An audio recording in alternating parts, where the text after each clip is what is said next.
O toggle é esse componente que a gente está vendo aqui na tela, que basicamente eu clico no botão e ele vai mostrar o nome. Mostrar o nome, daí ele mostra o nome que está sendo recebido ali nas props, que no caso é João, e esconder. A única coisa que ele faz é fazer um toggle, ou seja, mostrar e esconder esse elemento. Cada vez que eu clico no botão, ele inverte o state e mostra e esconde esse elemento. Vamos dar uma olhada como é que está esse código aqui nas classes, tá? Então eu defini uma classe, o nome dela é toggle, ela faz um extends no pure component, ou seja, esse componente aqui, ele evita renderizações desnecessárias. Caso o props name não for alterado, esse componente não vai ser renderizado novamente na tela, tá? Porque o pure component, ele implementa o should component update, que é um dos métodos da classe, e esse should component update, se ele retornar false, o componente não renderiza novamente. No caso do pure component, ele compara as props anteriores com as novas props e para dizer se algo mudou e daí decidir se ele vai renderizar ou não, tá? Por default ele já faz isso e a gente vai ver depois como é que a gente aplica isso no caso de funções, como é que a gente migra esse pure component. Por isso que eu deixei ele aqui. No dia a dia não seria necessário utilizar o pure component só para esse componente. Os renders que ele faria seriam mínimos. Mas para a gente ver como é que isso daqui funciona, depois eu já deixei aqui já o pure component, tá?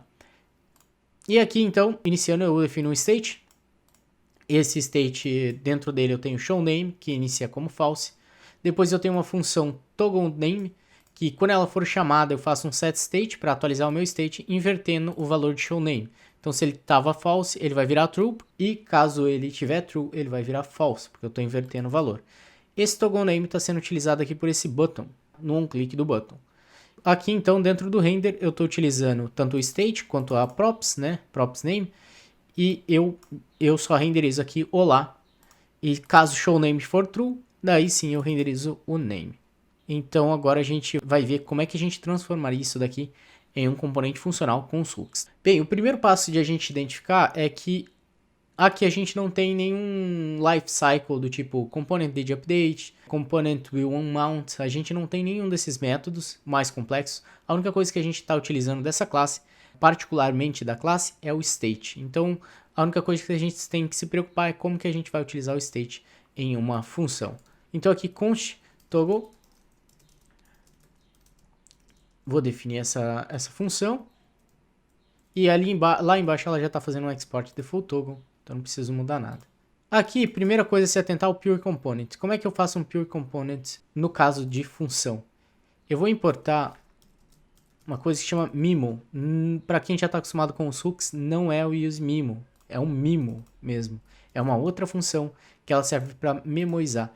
Então eu só exporto ele aqui, fazendo assim.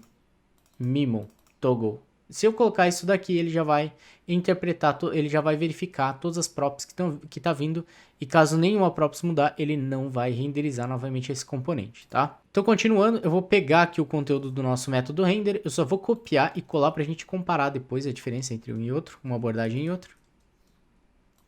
E aqui eu preciso falar que eu vou utilizar um state. Então, a gente vai começar mudando aqui, deixa eu trocar. Eu vou começar falando que eu quero utilizar um state, então eu faço useState. E ele tinha um valor inicial, se eu for ver o constructor, o valor inicial desse state era false.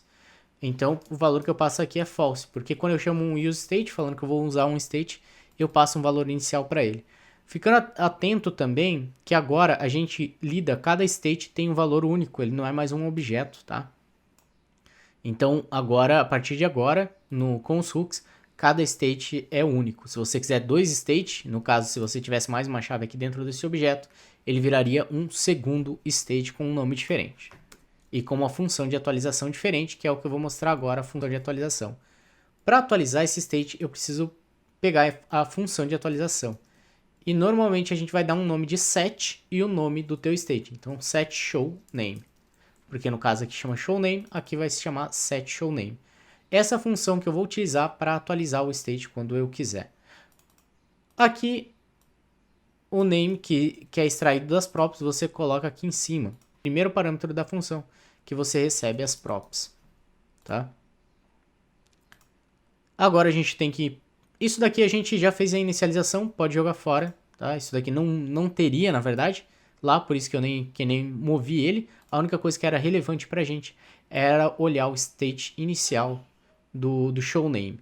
E a gente já fez isso. Agora pode copiar aqui o toggle name e jogar aqui essa função. Tem que colocar daí um const para declarar ele, porque lá ele era um método da classe, aqui ele vira uma função dentro do corpo do meu componente, tá?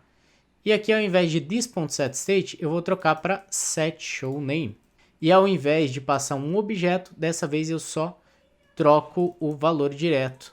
Passo aqui e troco ele apenas para showName. Não tem mais this.state, porque ele já é declarado ali. Então ele ficaria apenas, lembrando que tem que ter um not ali para ele poder ficar invertendo o valor. Outro ponto é que a gente precisa, aqui no this.toggleName, agora não tem mais o this. Então ficaria assim. E agora se eu mudar aqui o nome dele, deixa eu ver se ele já vai parar de dar erro. Parou de dar erro já.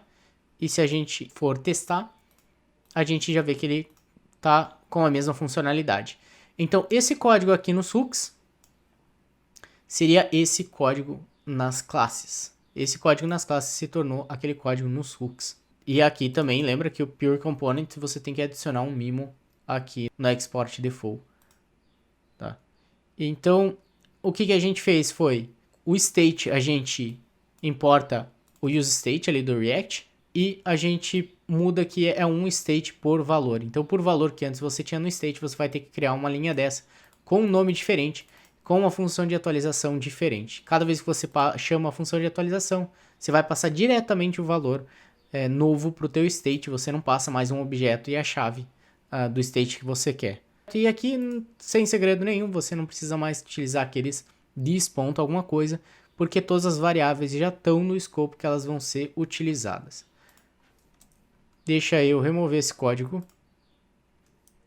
Aqui eu simplesmente, na verdade, eu vou deixar esse código, porque depois eu vou compartilhar com vocês esse arquivo e vocês conseguem comparar vocês mesmos. Depois é só acessar o link e vocês vão cair nesse exemplo aqui do Code Sandbox. Podem brincar, pode alterar, fazendo um fork, né? Vocês vão conseguir alterar e vão fazer os testes que vocês quiserem fazer.